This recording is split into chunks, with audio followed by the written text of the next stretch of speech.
అంటే వాళ్ళు ఏమంటారంటే రాహుల్ గాంధీ మహాదేవ్పూర్ అది బయట పెట్టిన తర్వాత దేశవ్యాప్తంగా మాకు ఈ అనుమానాలు ఉన్నాయి, తెలంగాణలో కూడా మరి వాళ్ళ ఎంపీ ఆయన మీద కూడా మేమే గెలుస్తున్నాం,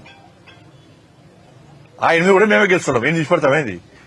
ఇప్పుడు పోయినసారి అసెంబ్లీలో మేము 8 సీట్లు ఎట్లా గెలుస్తాం? మేము 8 సీట్లు ఎట్లా గెలుస్తాం? మేము ఎమ్మెల్యేగా అధికారం మాదే వస్తుంది కదా. కర్ణాటకలో ఎట్లా వస్తుంది అధికారం మీకు? తెలంగాణలో అధికారం ఎట్లా వస్తుంది? హిమాచల్ అధికారం ఎట్లా వస్తుంది మీకు? అన్నింటిలో మేము అధికారంలోకి వస్తాం కదా. పార్లమెంట్ లో తక్కువ సీట్లు ఎందుకు వస్తాయి మాకు పోయినసారి కంటే?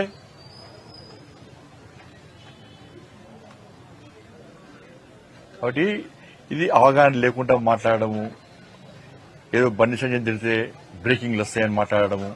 లాస్ట్ వీక్ నాకు ఏం చెప్పినట్టు నేను ఒక కాంగ్రెస్ పార్టీ నాయకుడు ఫోన్ చేసి, అన్న ఆయన బాగా అది కాదు, ఆయనకు సెక్యూరిటీ కూడా ఇస్తలేరు, ఆయనకు అటు ఇటు గన్మెన్ వేసుకొని తిరిగిన షోక్ బాగున్నది, ఆయన ఎక్కడ టార్గెట్ కాదు, ఆయన బీఆర్ఎస్ సపోర్ట్ చేస్తాడు, బీఆర్ఎస్ మనిషి అనే.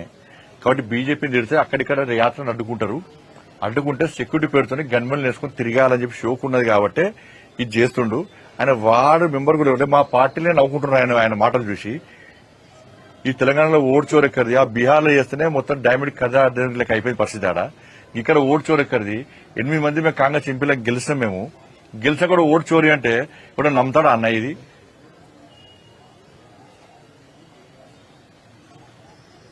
నేను గెలిచాక వెంటనే ఎందుకు ఎలక్షన్ కమిషన్ కంప్లైంట్ ఎందుకు ఇవ్వలే?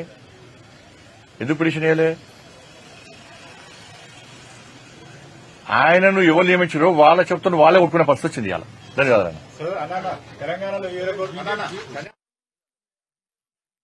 లేటెస్ట్ న్యూస్ తెలుగు మరియు ఇంగ్లీష్ అప్డేట్స్ కోసం ఇప్పుడే క్యూన్యూస్ అఫీషియల్ యాప్ ని ప్లే స్టోర్ నుండి డౌన్లోడ్ చేసుకోండి. సరికొత్త సమాచారాల కోసం క్యూన్యూస్ వెబ్సైట్ ని ఫాలో అవ్వండి. ఛానల్లో ప్రాంతీయ, జాతీయ, అంతర్జాతీయ వార్తలు వీక్షించండి.